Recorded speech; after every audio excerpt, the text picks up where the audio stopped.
welcome to the Institute of World Politics. My name is Sarah Mander. I am the Assistant Director of Graduate Recruitment here at IWP. Now, the Institute of World Politics is a graduate school that specializes in careers in national security, foreign affairs, and intelligence.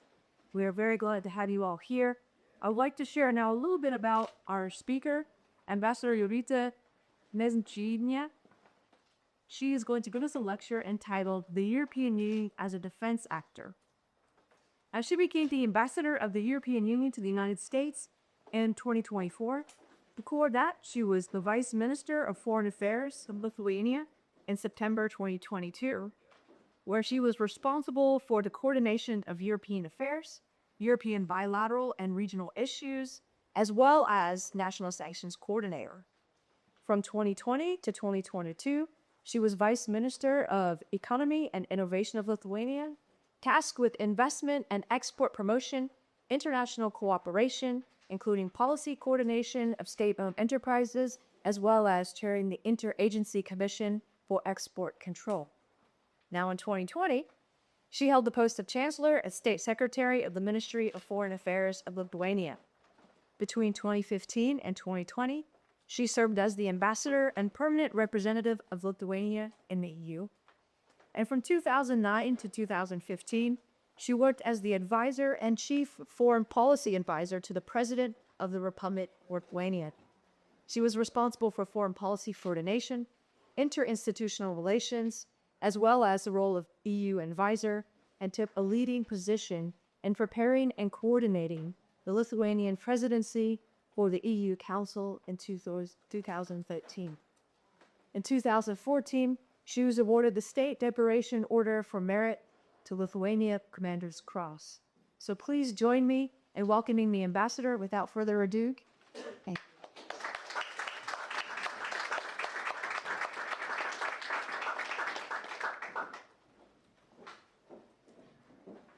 you. Thank you very much for the presentation, and it's really an honor to be here and to speak with you. So I think that it is every lecture probably in recent few years starts that we're living through the moment of geopolitical changes.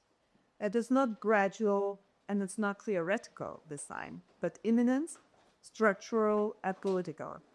It is reshaping not only Europe's security architecture, but also assumptions that have underpinned our transatlantic stability for decades. For a long time, Europe operated within a relatively stable environment.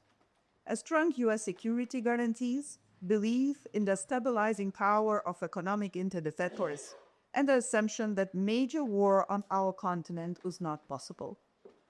But that framework no longer holds. Russia's war in Ukraine has fundamentally altered Europe's security environment. European intelligence agencies now openly warn of the possibility of further Russian aggression, including against EU and NATO member states, within the next 2 or 3 years. Russia's defense spending has surged to the Cold War level, over 7% of GDP, with a nearly 4% of federal spending now directed to defense and, we have to say, offense and security. At the same time, this shift is not driven by Russia alone. The United States, our closest ally and the guarantor of European security since the end of the Second World War, is undergoing a strategic recalibration, with the increased focus on Indo-Pacific, homeland defense, industrial and long-term sustained competition. These developments reinforce each other and lead to a clear expectation across administration and across political spectrum that Europe must assume greater responsibility for its own defense. We have heard that message loud and clear, and Europe is responding. Defense spending in Europe in 2025 is nearly 80%, 80, higher than before the war in Ukraine started. The war transformed Europe. and with it, it transformed the way member states look at the EU. In our latest and most important defense initiatives, the EU is mobilizing around 1 trillion of support of the member states and investment used. And the investment boost to the capabilities. How? By leveraging the EU's added value, strength in numbers, as well as regulatory and budgetary powers. For example, the EU is leveraging these assets by mobilizing funding, such as through safe loans, which is the first time the EU-level funding, which would be used by the member states to buy defense kit together. We're investing in the capabilities we need, from the air defense to missile defense to drones and military mobility. This applies to the EU as well as to Ukraine, who is treated as a member state in this respect. Our sustained and creative support for Ukraine is now well over 200 billion, making the EU the largest supporter.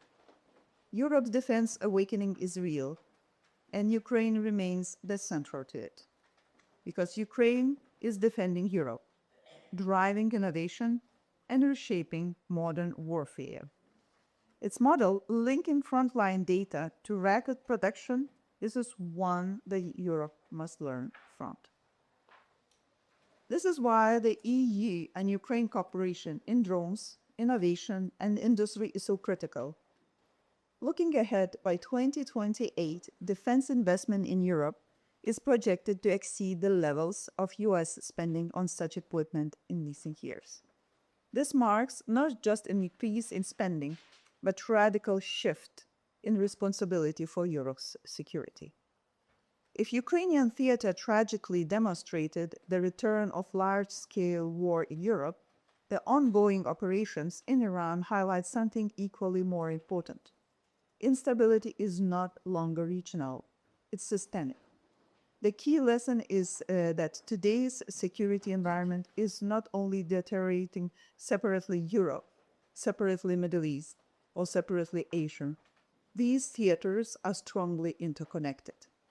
Europe cannot think about its defense in isolation. Developments in one region have direct implications for stability elsewhere, including in Europe.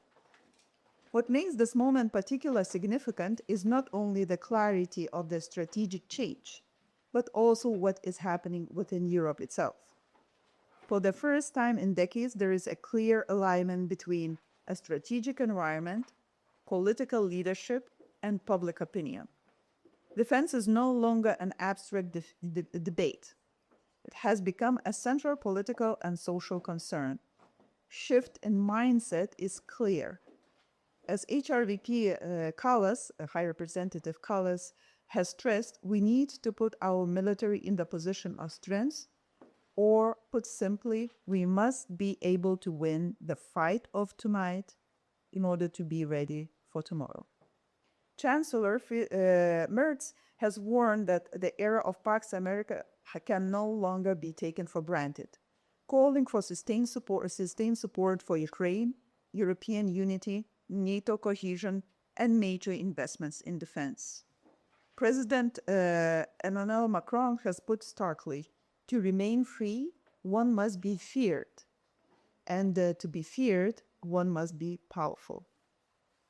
This political shift is matched by public opinion. 80% of the European population support stronger EU defense cooperation. 77% support common EU defense policy. 74% support increased defense spending. 80% support coordinated procurement among Europeans.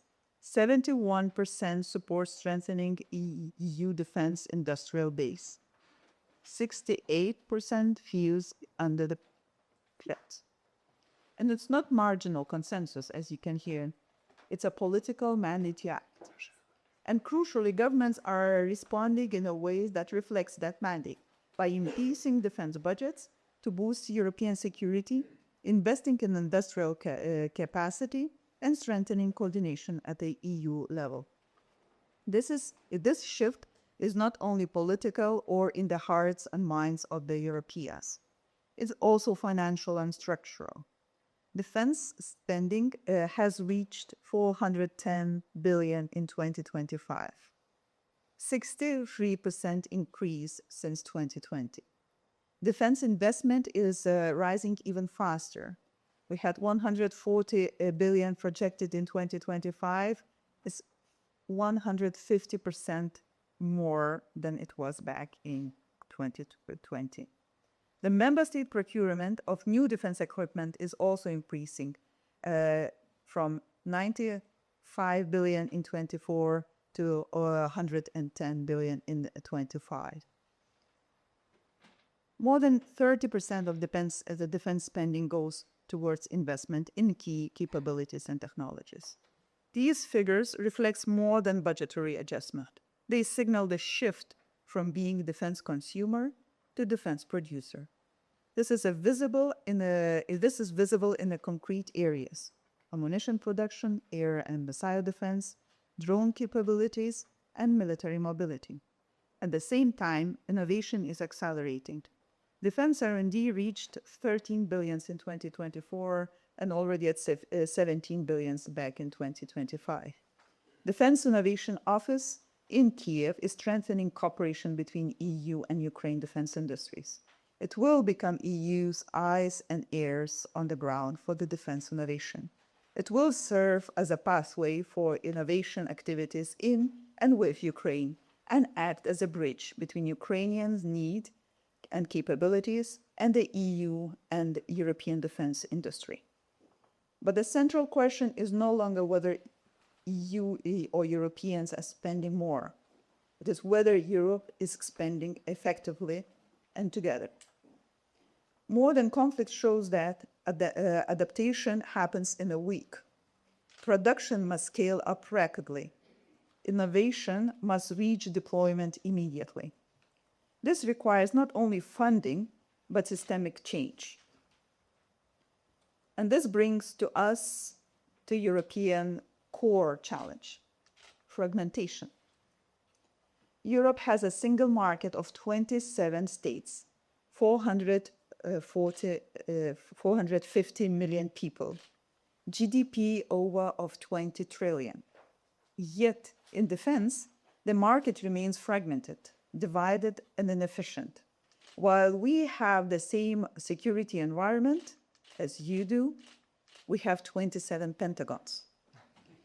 This fragmentation actually weakens our defense capability, reduces competitiveness, and limits our ability to produce at scale and at speed.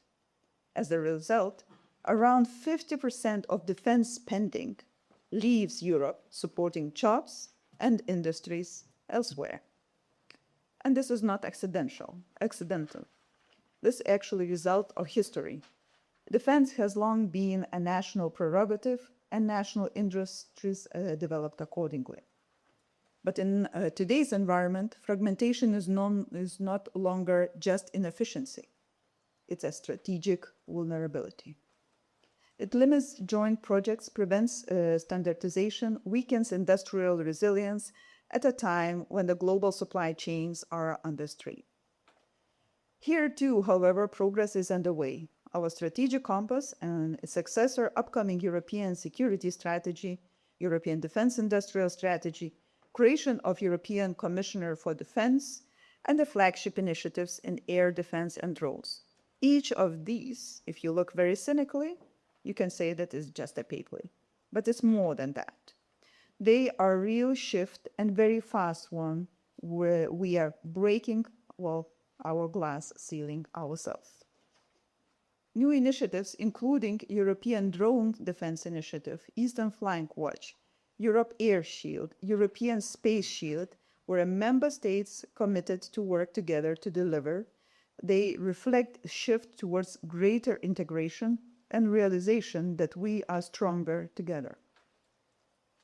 The issue, therefore, is no longer whether Europe is acting. The real question is whether Europe is prepared to make political choices required to ensure true defense readiness. This means pooling procurement, standardizing systems, scaling production. Public opinion supports these steps if the right conditions are met. Indeed, defense spending fragmentation also undermines the political case within European societies for greater defense spending. If European citizens must face lower social spending or higher taxes to build our defense capabilities, they will expect their taxes to result in jobs in Europe, much like American taxpayers would expect to do European. The challenge is political to follow through. All this is actually reshaping transatlantic relationship, not weakening it, but rebalancing it, taking it to the next level. This shift is increasingly understood on both sides, in Washington as a necessary and in Europe as responsibility. I would like to give another example of the radical strategic rethinking that is happening in Europe. At the beginning of March, President Macron announced a fundamental expansion of French nuclear doctrine, that France will henceforth collaborate with a group of the European countries on nuclear warfare. Prime amongst those is Germany. This very idea would be unthinkable just a few years ago. It is fundamental restructuring of how European countries think of their own security in all domains, including the use of the strategic nuclear weapons. Let me be clear, this does not and should not replace American nuclear umbrella, but what we are witnessing is the period of change in European approach to secure that this is unprecedented in the generation.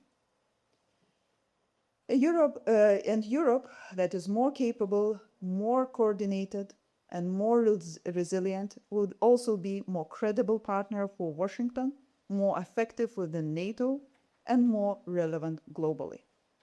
So let me conclude. Europe is no longer in the phase of hesitation. We are at the moment where the threats are multiplying, conflicts are interconnected, and expectations on both sides of Atlantic are rising. But we are also in a moment of alignment of public opinion, political leadership, and financial commitment. This is quite a unique chance for us. However, alignment alone is not enough. It must translate into power. Because today's world values without power are vulnerability. Diplomacy without leverage is limited. And security without a structure is fragile. Because ultimately, security is not guaranteed by consensus. Security is delivered by decisions. And those decisions on integration, on investment, and political will are now ours to make. To be clear, stronger Europe strengthens transatlantic partnership, where cooperation is not an optional, where cooperation is essential for Europe, for U.S., and global. And thank you.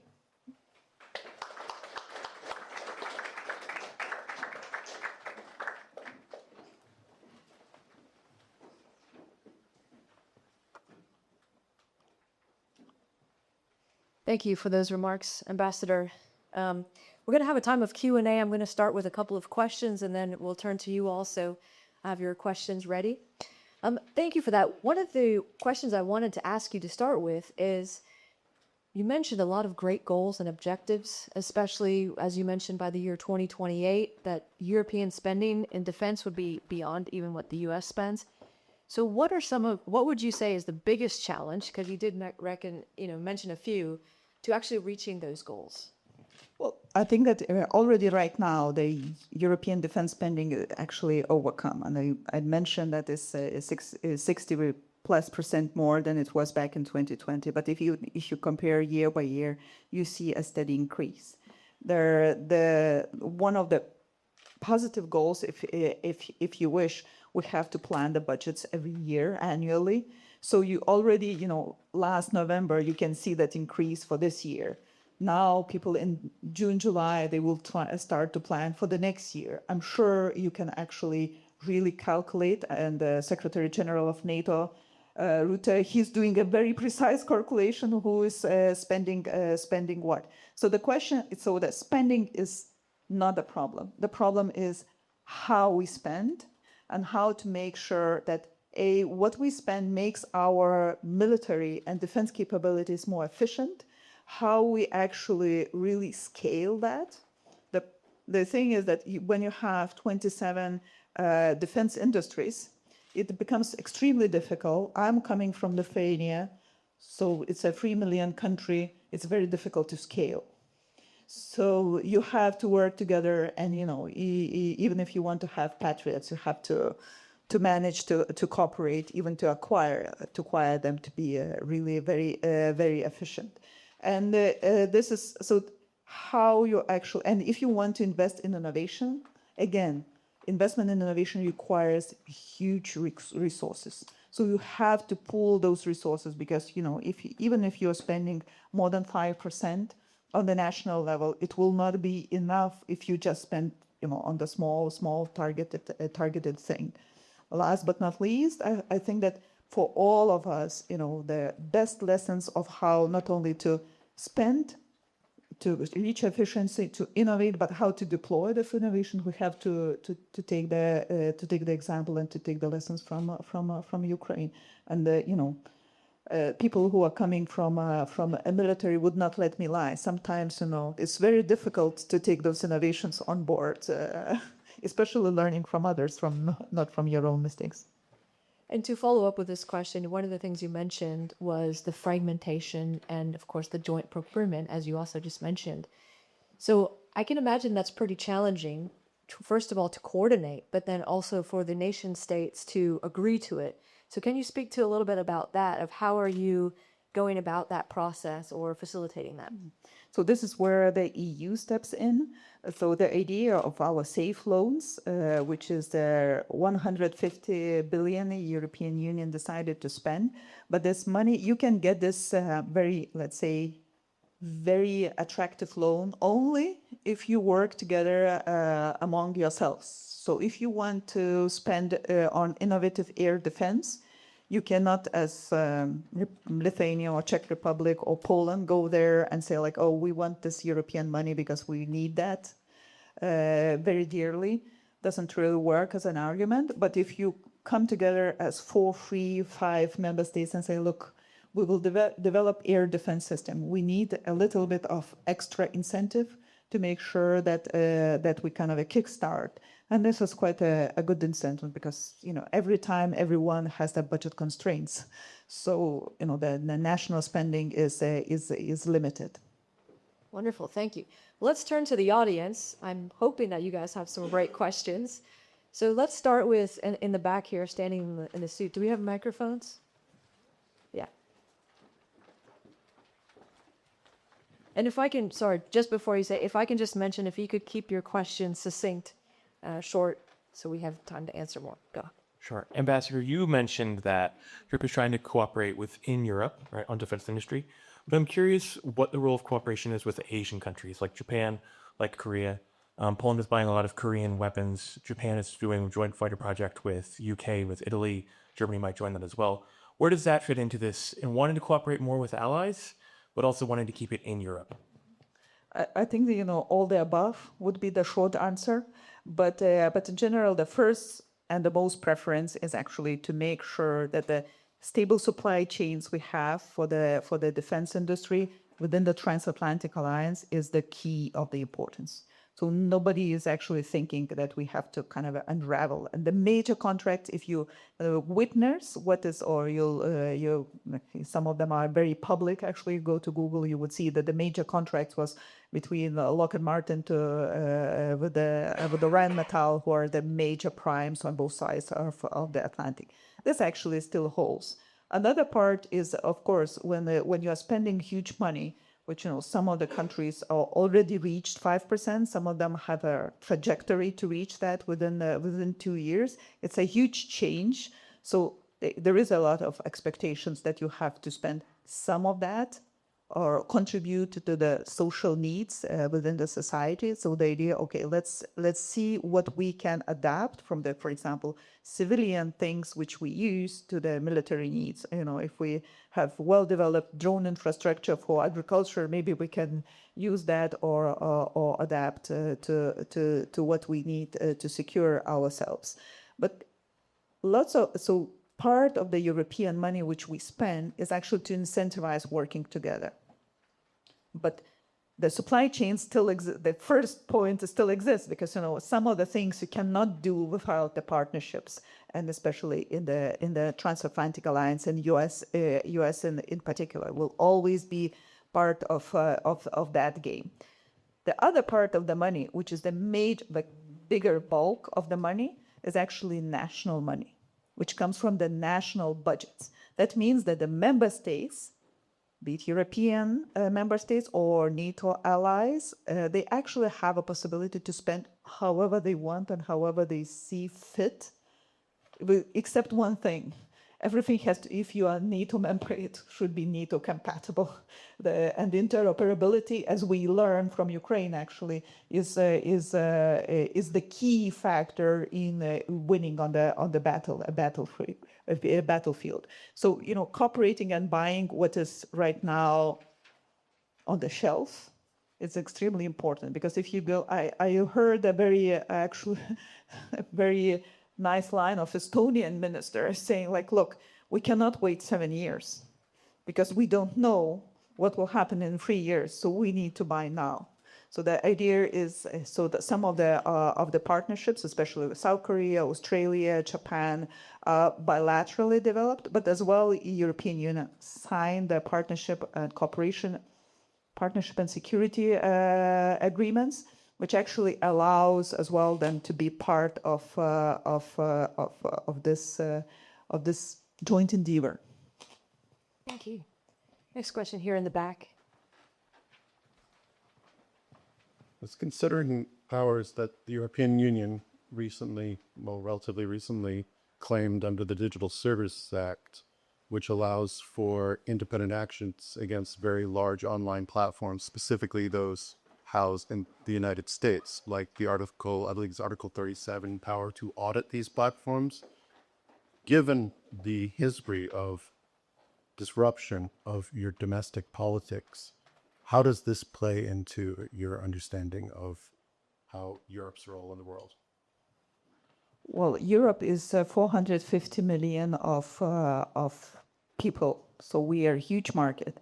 And in some sectors, not the defense, but for example, if there are a lot across the board for the goods, it's a single market.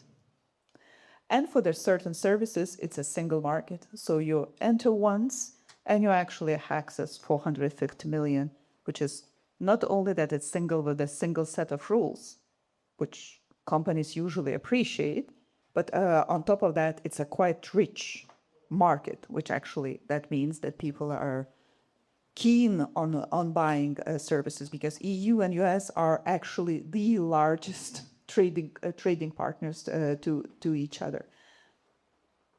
EU or European countries, then the EU institutions decided that digital services are their area where they do believe that there are more risks than it could look like from some other parts of the world, and they want to mitigate those risks.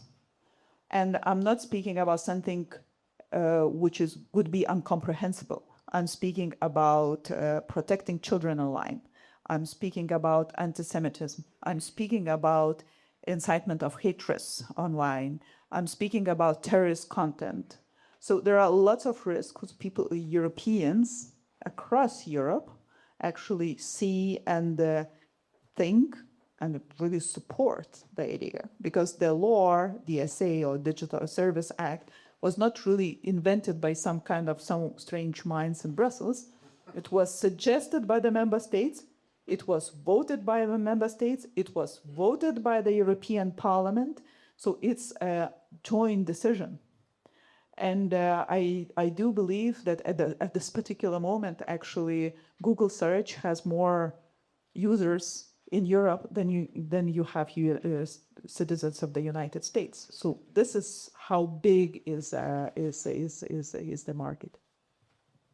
Let's go right here in the front. Sorry, can you wait just for the microphone, just so they can hear you? Thank you. Hello, my name is Irina Kaparitsa. I'm from defense sector in Ukraine. When you talk about security agreements between partnership countries for some defense innovations, for some defense agreements, do they already have some follow-ups with very detailed clarification of the whole process of agreement, how it should be, all conditions, algorithms, restrictions? Because what I faced, for example, even till last month, I was for some negotiations in the city in UK, and we were discussing with government agency. They used to create some platform for financing military innovations.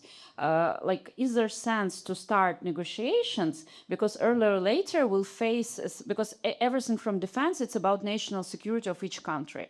And we realize that quite a lot of things from previous negotiations with some military institute in Germany, that's still so many unclarified that and our side and their side don't know how to deal, what we can share, what we cannot share.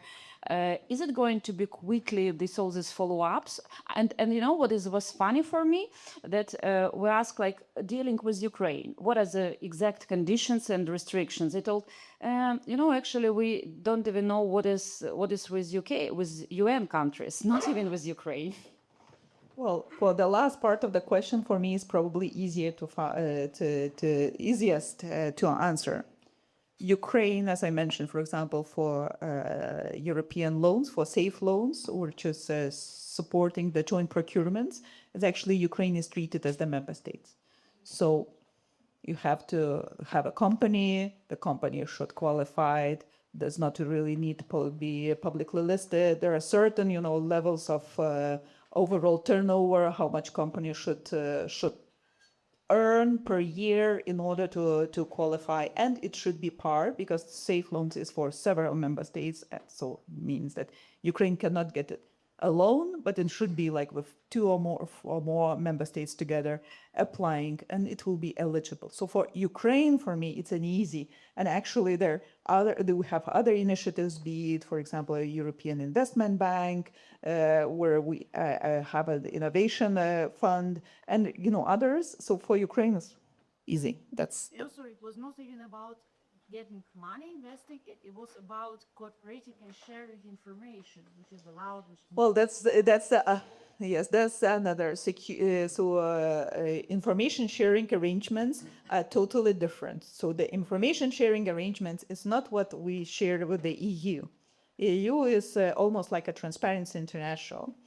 With the information sharing arrangements, which are the most complicated, they have to be signed, is actually with NATO, because NATO cannot really share certain information, and then this is a government to government element which has to be done, because the security and defense partnerships I was mentioning, for example, with South Korea or Japan or Australia, are a bit different. They actually give access those countries to be part of our defense initiatives, and mostly accessing the money and being eligible as being a partner within the different financial initiatives. If to frame that rightly, the information safety and security is which actually we will leave for NATO to deal. Thank you. Right here in the front, please. Hi, Ambassador. I wonder if you could speak to the apparent, kind of a sticky subject, the apparent tension between the America First arms transfer strategy, which frames U.S. arms sales primarily to build U.S. industrial base, and the imperative, not just the suggestion, but the seeming imperative for U.S. companies to also invest and have those dollars go to Europe. So from an industry perspective, how can we find a win-win that satisfies both U.S. policy and the understandable desires from the EU? Well, I think that first of all, as I mentioned, I would focus on you don't break anything that works. So the cooperation, defense, industrial cooperation and supply chains are extremely strong. If there is a sector where supply chains in Europe and US are mostly intertwined and interrelated, is actually defense is the one, and space is the second.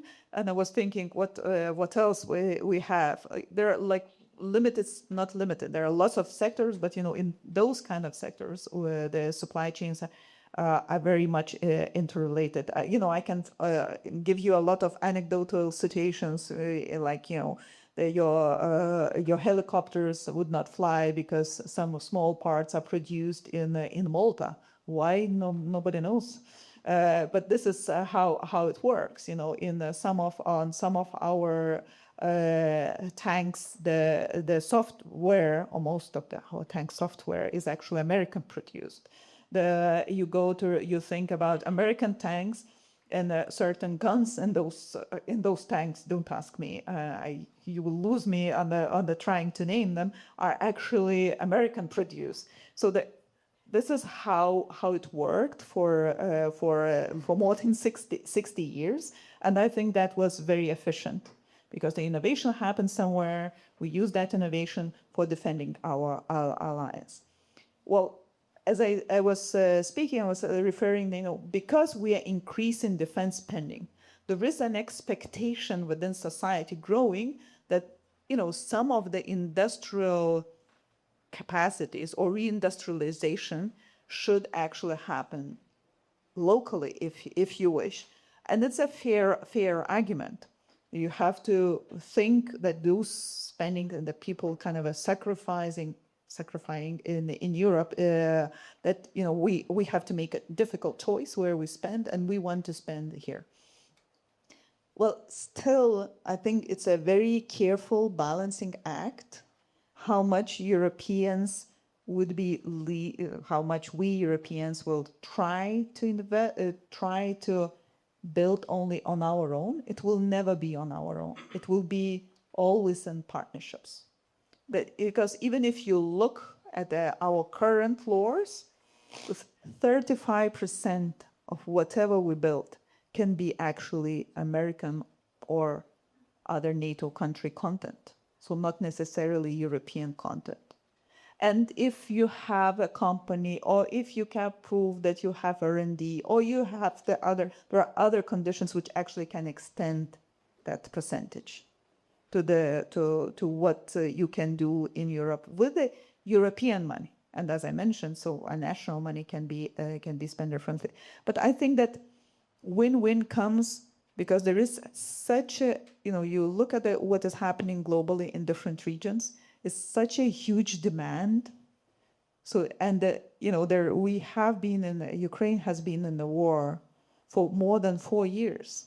So our stocks are depleted. So we have to fill in. So there is definitely win-win on both sides of Atlantic to fill in better. And I do believe that let's just hit the ground and run, because what we need now is actually to scale up production. Not really. So who is going to do that? Well, we all learned in the beginning of the war in Ukraine that 155 shells, there's nowhere to be found. Europeans managed in 2 years quadruple the production. Would be looking for the US to do that? I think that yes, it would be good that US would do that, because it's still lack of that. The Russians still produce more than we do. So I think that there is definitely possibility for everyone to pitch in.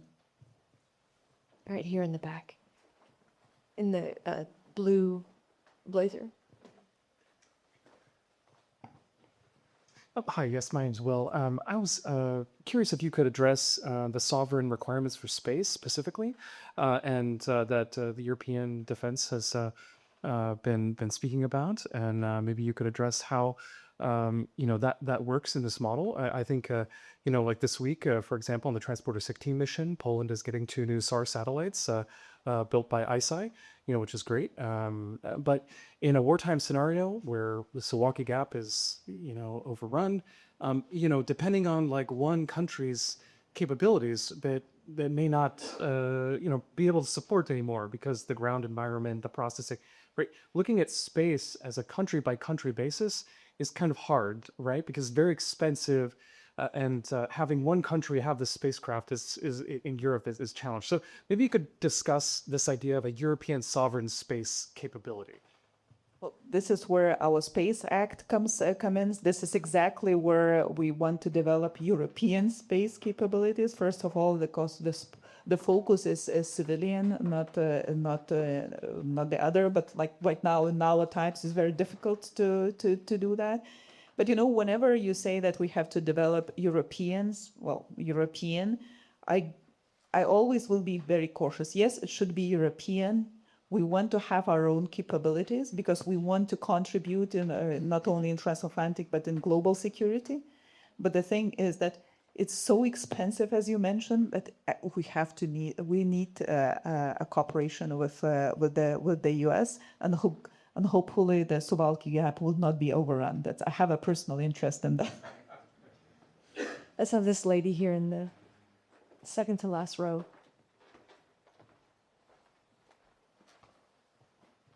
Thank you so much. My question is related to convergence between EU as a defense actor and EU's geopolitical leverage, basically the cards at the negotiation table between Russia, Ukraine, US, and how much agency do you think EU can gain in the next maybe 6 months to 12 months?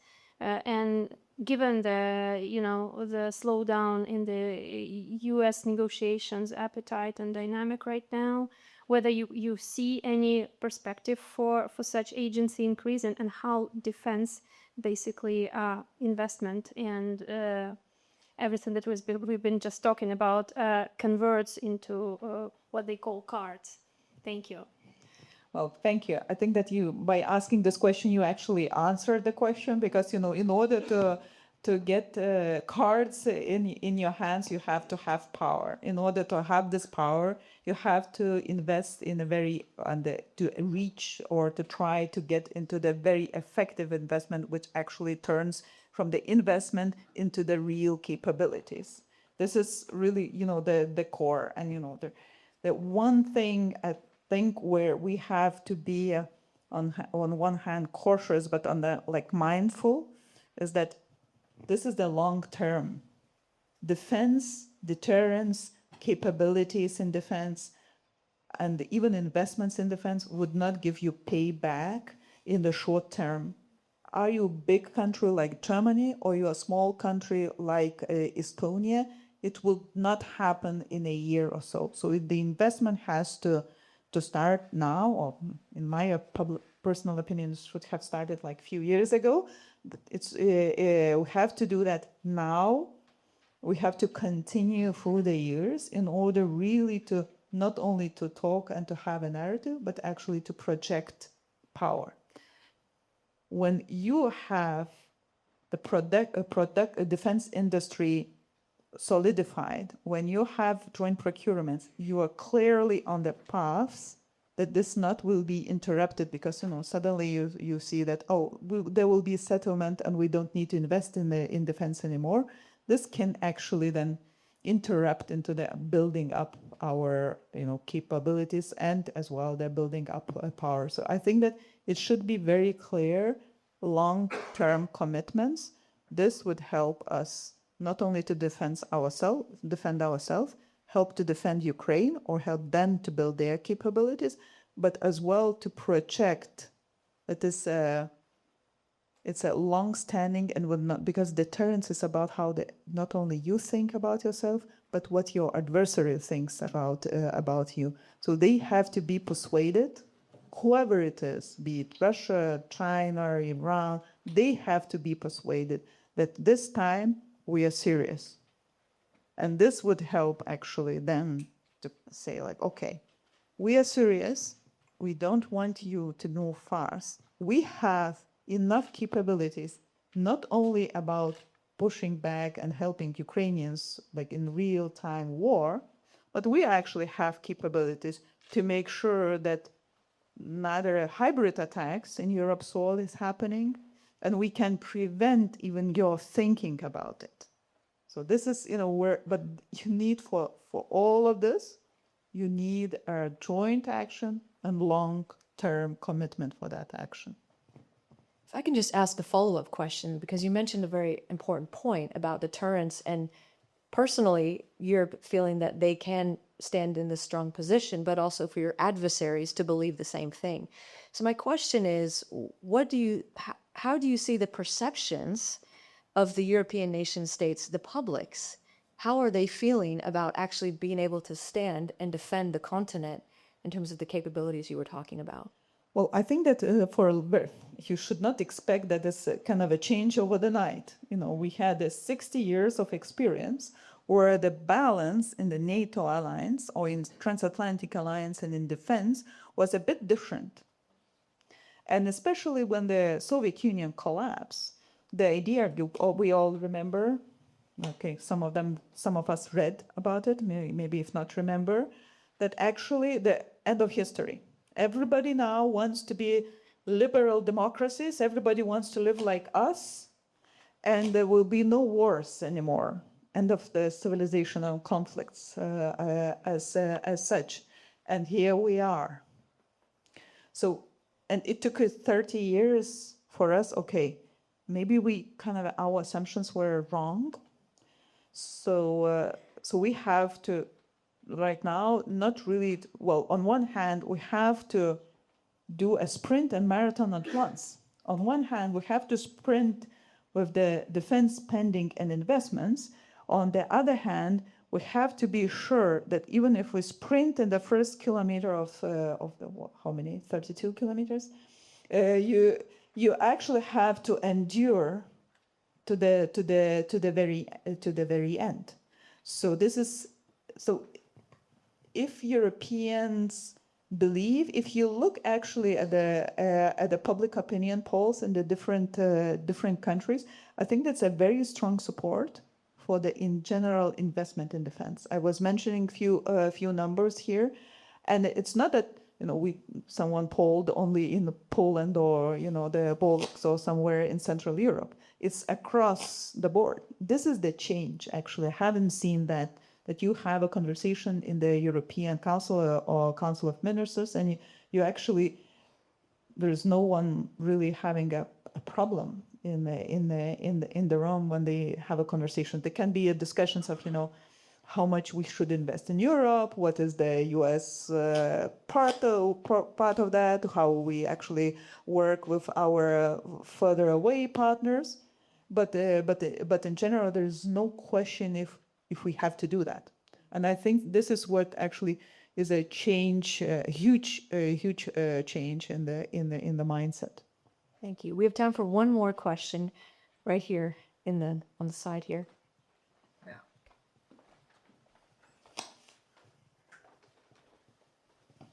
All right. So two-part question. So first, what mechanisms or what would you do if there's a dispute over how to use equipment, like France and Spain not wanting the U.S. military to use certain bases for the current conflict in Iran, and then is there any talk about in the future joint military exercises to help prepare both the U.S. military and European country militaries for future conflicts? How much time do you have? I don't know. Look, there are several questions in your question. Yeah. So first of all, the national bases or national military is national. There is no such a thing as European army. Right. So the decisions of what kind of the bases were to be used, what kind of the deployments of the national armies to be done, is actually depends to the national government. But it's always, everything is complicated in Europe. But we actually have joint missions and operations on the EU level. Well, one of the things to follow up your question, what happened over the Saturday when Houthis actually attacked? They are in the Red Sea. We have actually even not only civilian operation, we have a military operation in the Red Sea, which actually ensures freedom of navigation there, because these are the major trade routes in the Red Sea. So the Europeans come together, make a it's the decision of all 27. So unanimous decision to deploy the mission or the operation where they see fit. So the Atalanta operation in the Red Sea was just extended last week to make sure that we have to keep the eye on that. We don't want a part of Hormuz being closed to close the routes in the Red Sea, because we see that it would be even more a bigger challenge. So EU is not making the decisions of national deployments, but can have a mission or civilian mission or military mission in some spaces where they decide fit. Thank you so much. Would you please join me in thanking the ambassador for her time and for her expertise? Thank you. I want to thank you for joining us, and thank you to our sponsors for making this evening possible. If you have any questions about the Institute of World Politics, please feel free to see one of us with a gold tag, or you can talk to me as well. Welcome, and we hope to see you back at an event again soon. Thank you so much.